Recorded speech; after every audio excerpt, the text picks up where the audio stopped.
अस्सलाम वालेकुम dear students. आज हमारी एक्टिविटी बेस्ड कॉस्टिंग की थर्ड क्लास है। आज हमने बेसिकली सीएफआई के दो पास पेपर्स कवर करने हैं। इसमें सबसे पहला सवाल जो है ये बड़ा इंपॉर्टेंट क्वेश्चन है। इस तर्ज पे जो है ना वो नीचे कैफ पे सवाल पूछा जा सकता है क्योंकि इसमें जो है वो ओवरऑल जो पूरा टॉपिक है ना वो कवर ठीक है। आगे जरा सवाल को मैं रीड करूँ। ये कह रहा है जी Ibrahim industrial company produces custom made machine tools for various industries.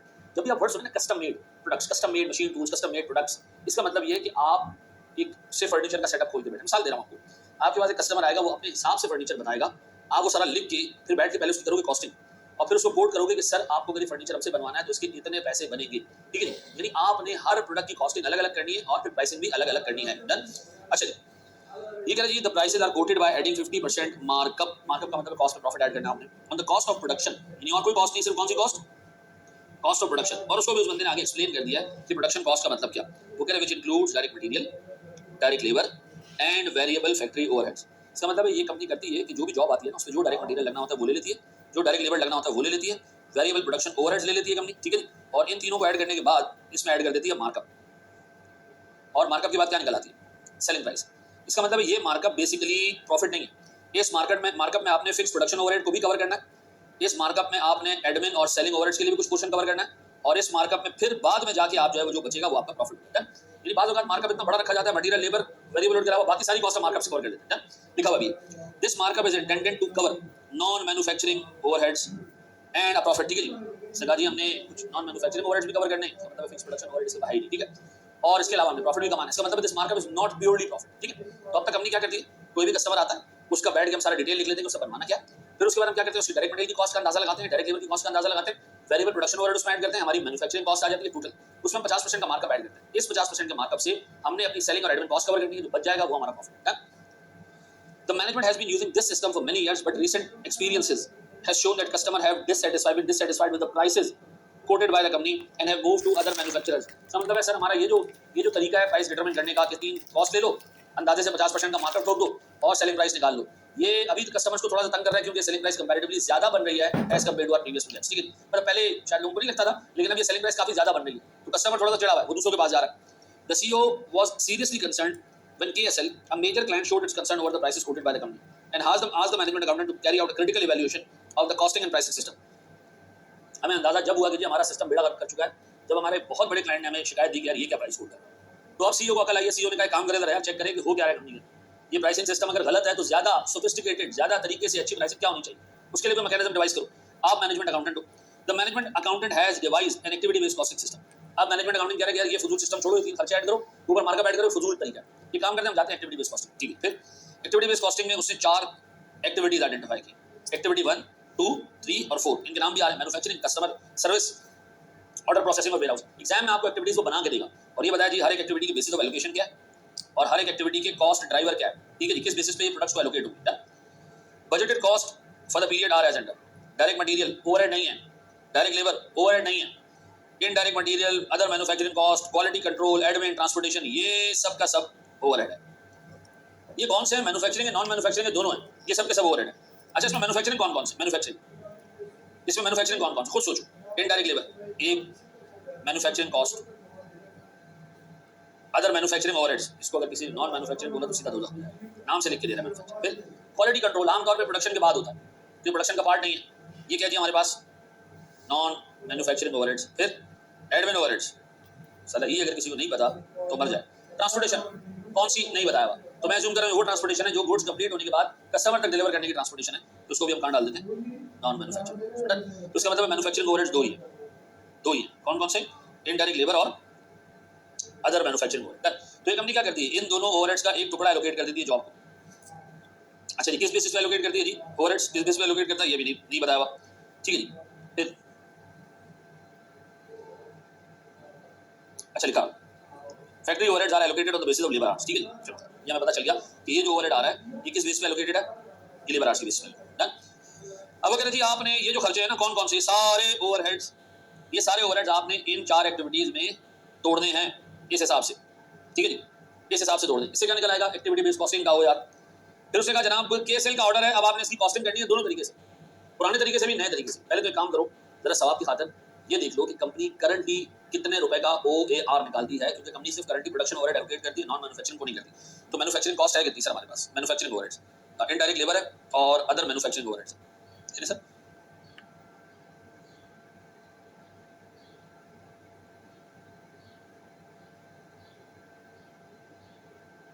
Current overhead allocation, currently हमारे पास सिर्फ दो ही ओवरहेड्स हैं जो हम एलोकेट करते हैं।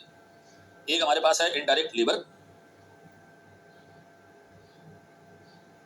और एक हमारे पास है अदर मैन्युफैक्चरिंग ओवरहेड्स। कितना जी? 7.2 और 9 मिलियन।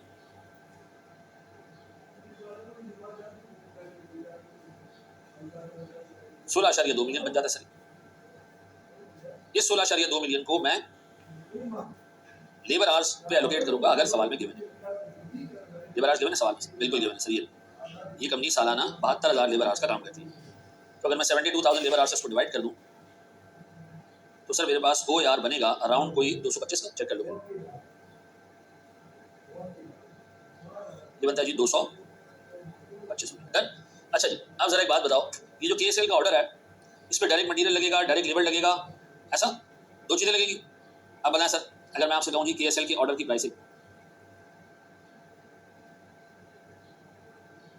पहले पुरानी direct material 3 million sir, direct labour, labour का रेट क्या है बता? डायरेक्ट लेबर का अर्ली रेट क्या है मैं भी बताता हूं सर।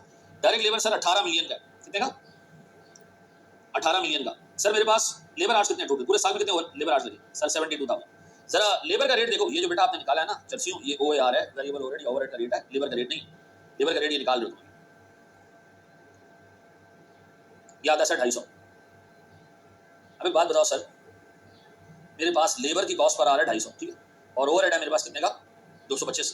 तो सर इस जॉब पे कुछ 6000 घंटे लग रहे हैं, तो 250 से मल्टीप्लाई करूं तो मेरे पास आता है सर 1.5 मिलियन की कॉस्ट लेबर की। और इसी तरह सर ओवरहेड्स 6000 मल्टीप्लाई बाय 225, ये 225 यहाँ से आया है, ऐसा या आता है सर मेरे पास 1350000। सर मेरे पास टोटल बनता है 3 मिलियन प्लस 1.5 मिलियन प्लस 1350000, ठीक है, ये बनता है सर मेरे पास 585000। और इसमें मैं ऐड कर रहा हूँ 50% का मार्कअप, यानी कस्टमर की वाट लगा दो सर 29250000, ऐसा सर ये मेरे पास सेलिंग प्राइस आ जाती है 877500। कंपनी इस रेट में KSL को सामान बेच रही थी। जब KSL की हट गई, KSL ने कंपनी की मैनेजमेंट को, CEO को कहा ये क्या बकवास है, इतनी महंगी चीज बेचते हो, खुदा का खौफ करो थोड़ा सा यार, इसको जरा रिकंसिडर करो। अब कंपनी जा रही है नए मेथड के ऊपर, एक्टिविटी बेस्ड कॉस्टिंग के ऊपर। अभी तक हम नॉन मैन्युफैक्चरिंग ओवरहेड प्रोडक्ट को एलोकेट नहीं करते, ठीक है जी। याद रखिएगा, मैंने आपको बताया था कि हर किस्म का ओवरहेड प्रोडक्ट को एलोकेट करना है। अगर आप प्राइसिंग कर रहे हो, अगर आप किसी चीज की प्राइस निकाल रहे हो, हमने प्राइसिंग तो करनी है, तो क्या नॉन मैन्युफैक्चरिंग ओवरहेड एलोकेट करना? हाँ, अकाउंटिंग थोड़ी कर रहे हैं, प्राइस निकाल रहे हैं, प्राइस। तो मैन्युफैक्चरिंग ओवरहेड भी एलोकेट करना, नॉन मैन्युफैक्चरिंग भी करना। डन। अब आओ मेरे बच्चों, अब हम करने जा रहे हैं क्या चीज? Activity based costing.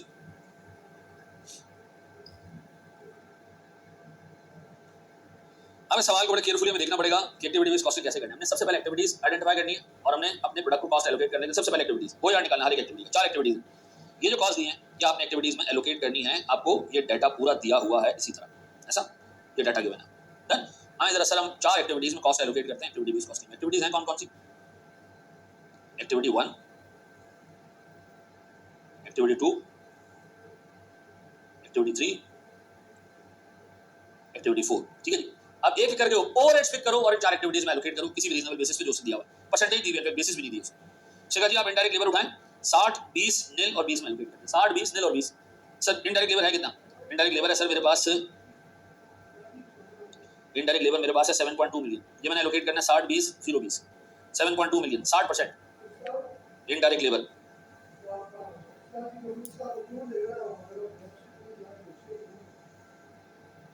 साठ 20 0 20, 7.2 मिलियन का सर, 43200000, 60%, फिर 20% निल और 20%, ठीक है जी। टोटल भी कर सकते हो आप, ये 7.2 मिलियन बनेगा टोटल। जरूरी नहीं है पेपर में करना, अपना टाइम वेस्ट नहीं करना, ठीक है। चलो ये डायरेक्ट लेबर हमने फारिग कर दिया। अब ये कह रहा है जी हमारे पास मशीन रिलेटेड, यानी मैन्युफैक्चरिंग कॉस्ट को नाम से दे दिया मशीन रिलेटेड कॉस्ट 95005, 95005, 9 मिलियन आपने एलोकेट करने, 9 million. Other manufacturing overheads 95,000 5 9 million को 8.55 मिलियन यहाँ जाएगा, ठीक है जी। नील नील और 4.5 लाख यहाँ जाएगा, तो हो जाएगा मेरे पास कितने का जी अमाउंट 9 मिलियन का। फिर जी फिर मेरे पास है sir quality control non manufacturing overhead, लेकिन मैं इसलिए एलोकेट कर रहा हूँ प्रोडक्ट को क्योंकि मैंने प्राइस निकाल ली, ठीक है जी। अकाउंटिंग कर रहा होता मार्जिनल एब्जॉर्प्शन तो कभी भी एलोकेट नहीं करता। 1.5 मिलियन सर किस रेशो में एलोकेट करना है 60 और 40 00 1.5 मिलियन 60 40 00 क्यूसी 1.5 का 60% 9 लाख होता होगा, 9 लाख ही 9 लाख और 6 लाख 9 लाख और 6 लाख, बाकियों को तो दो कुछ नहीं मिला। अब बताइए इसके बाद क्वालिटी कंट्रोल के बाद ट्रांसपोर्टेशन 10 70 नील 20 ट्रांसपोर्टेशन 12 60 10 70 नील 20 10 70 नील 20 जी 10 70 नील 20 सर 1 26 10% 12 लाख 60 का सर, फिर 8 लाख 82, फिर सर नील और 2 लाख 52,000 डन हो गया। अब बताएं सर और कुछ है इसके अंदर? हाँ सर अब एक और चीज रह गई बस, वो क्या थी एडमिन एडमिन नील नील 20 25 55% किसी को एलोकेट नहीं हो रहा सर, ये कॉर्पोरेट खर्चा होगा सर। मेरे पास अब क्या जी एडमिन 3 मिलियन 20 25 20 और 25 एडमिन जी नील नील 20 25 कितना जी 20% कितना होता है जी इसका 3 मिलियन का 6 लाख, फिर जी और सर 7.5 लाख डन, कहानी खत्म। इसका टोटल 3 मिलियन इसलिए नहीं होना चाहिए पूरा पूरा एलोकेट नहीं हुआ। अब बताओ मेरे बच्चों मेरे पास एक्टिविटी 1 एक्टिविटी 2 एक्टिविटी 3 एक्टिविटी 4 और टोटल इनकी क्या कॉस्ट आ रही है सर? ये आ रही है 13.896 सर, ये आ रही है मेरे पास 292200। हमने कॉस्ट एलोकेट कर दी है एक्टिविटीज को, प्रोडक्ट को एलोकेट नहीं करी है। सिर्फ प्रोडक्ट को एलोकेट ऐसे कर भी नहीं सकते, जैसे जैसे प्रोडक्ट बनते जाएंगे हम एलोकेट करते हैं, ठीक है सर। 6 लाख सर, ये मेरे पास 40 सर कितना टोटल 282900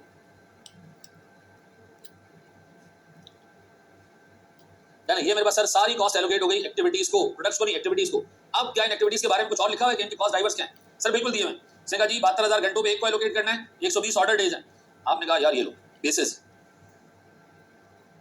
72,000 आवर्स पे इसको एलोकेट करना है, 120 ऑर्डर डेज पे इसको एलोकेट करना है। फिर आपने कहा जी 20 ऑर्डर्स और 40 मिलियन के मटेरियल पे, 20 ऑर्डर्स और 40 मिलियन रुपए के मटेरियल पे इसको एलोकेट करना है। सबके OAR निकाल सकते हो, OAR जी। इसका पर आवर निकलेगा कितना जी 193। इसका पर ऑर्डर डे निकलेगा कितना जी, डिवाइड करो 292200 को 120 से सर, आता है मेरे पास 24350 पर डे। 20 ऑर्डर जी कितने 30,000 पर ऑर्डर, और सर 0.072 है ना, 0.072 है शायद 0.0723 पर रुपी ऑफ मटेरियल। ऐसा इस बेसिस पे आपने एलोकेट करना है सर। हमने सबके OAR भी निकाल लिए। अब हमने सिर्फ एक काम करना है कि जो हमारे सामने जॉब पड़ी हुई है हमने उसकी प्राइसिंग करनी है। चलिए जो जॉब की हम अकाउंटिंग करना शुरू करते हैं, उस जॉब में हमारे पास KSL वाली जॉब की दोबारा हम जो है वो प्राइसिंग करते हैं। देखिए इसकी प्राइसिंग में सबसे इंपॉर्टेंट चीज हमारे पास क्या है जनाब, कि कितना मटेरियल लगा सर इसके ऊपर 3 मिलियन का, और लेबर ये भी हमने देख ही लिया था सर ऊपर 6,000 घंटे से 250 रुपए के हिसाब से लेबर लगा 1.5 मिलियन का। फिर अब हमने ओवरहेड एलोकेट करने सबके अलग अलग। सबसे पहले हमने ओवरहेड एलोकेट करना एक्टिविटी 1 का। एक्टिविटी 1 का कितना जी सर 6,000 घंटे लगे और यहाँ घंटों के हिसाब से ओवरहेड एलोकेट हो रहा है 193 रुपीज पर आवर। तो 193 से अगर मैं मल्टीप्लाई करूँ उसको सर, तो मेरे पास 6,000 इंटू 193 बनता है सर 1158,000 ऐसा। अब एक्टिविटी 2 इसका भी ओवरहेड एलोकेट करना है सर। ये कह रहे हैं जी 120 order days 120 order days 120 order days. तो यहाँ कितना ऑर्डर डेज है भाई इस जॉब पे? कह रहे 10 दिन लगेंगे सर हमें कंप्लीट करने में, तो 10 ऑर्डर डेज से मल्टीप्लाई करना सर। हमारे पास सीधा 24350 मल्टीप्लाई बाय 10 या 10 multiply by 24350, this would be 243,500 ऐसा। एक्टिविटी 3 ओवरहेड एक्टिविटी 3 का सर नंबर ऑफ ऑर्डर तो एक ही है तो 30,000। फिर जी मटेरियल का 0.0723 जितना मटेरियल लगा एक जॉब पे एक्टिविटी 4 में उसको 0.0723 का ओवरहेड एलोकेट होगा। इस जॉब पे 3 मिलियन का मटेरियल लगा सर, ऐसा मल्टीप्लाई बाय 0.0723 ये बनता है अराउंड सर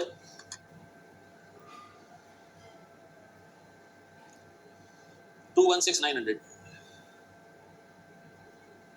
अब बताएं सर कंपनी ने इसको कितनी कॉस्ट एलोकेट की, पूरी जॉब को कितनी कॉस्ट एलोकेट की? 6,148,400। अब मैंने इस पे मार्कअप ऐड करना है, प्रॉफिट ऐड करना है। प्रॉफिट कितना ऐड करना है भाई, मुझे उसने बताया। उससे कहा काम करें 20% मार्जिन ऐड करें। क्या ऐड करें? मार्जिन, मार्जिन का मतलब होता है सेल्स प्राइस पे 20%। तो अगर सेल्स का 20% मार्जिन है तो सेल्स का 80% कॉस्ट है। तो अगर मैं इसको 80% मान लूँ और इसको डिवाइड कर दूँ 80% से, तो सर मेरे पास सेलिंग प्राइस आ जाएगी डायरेक्ट। देखो कितनी आ रही है सेलिंग प्राइस सर 7685500। तो सर अगर ये मेरे पास सेलिंग प्राइस है तो मेरे पास मार्कअप कितने का होगा देखिए सर, मार्जिन या मार्कअप जो भी है, सेल्स प्राइस का 20%, ये कितना जी 1537100 डन जी। तो सर हम देखें तो हमने 7.658 में मैनेज कर लिया। प्रीवियस हमारे पास सेलिंग प्राइस कितनी थी, प्रीवियस थी हमारे पास 8775000। न्यू है मेरे पास 7685500। सर मेरे पास कितना ओवर एंड अबव हिसाब किताब आ रहा है सर 1089500। सर ये है मेरे पास डिस्काउंट जो मैं Ibrahim limited company D Ibrahim limited company में केएसएल को दे सकता हूं। ठीक है जी, एक अच्छा कॉम्प्रिहेंसिव सवाल था सर ये, आप इसको अच्छे तरीके से देख लीजिएगा। पहले हमने सारी कॉस्ट एक्टिविटीज को एलोकेट की, एक्टिविटीज का ओआर निकाला और फिर एक प्रोडक्ट पे या एक जॉब पे जितना ओवर लगना चाहिए था उतना लगाया और प्रीवियस से इसको कंपेयर किया तो पता चला कि जी वाकई कस्टमर सही कह रहा है, 1 मिलियन रुपए जो है वो ओवर एंड अबव चार्ज करते हैं गलत सिस्टम की वजह से। अब एटलीस्ट इत्मीनान हो जाएगा कस्टमर को कि उससे ज्यादा पैसे चार्ज नहीं हुए। ठीक है जी, देख लीजिएगा। Thank you very much.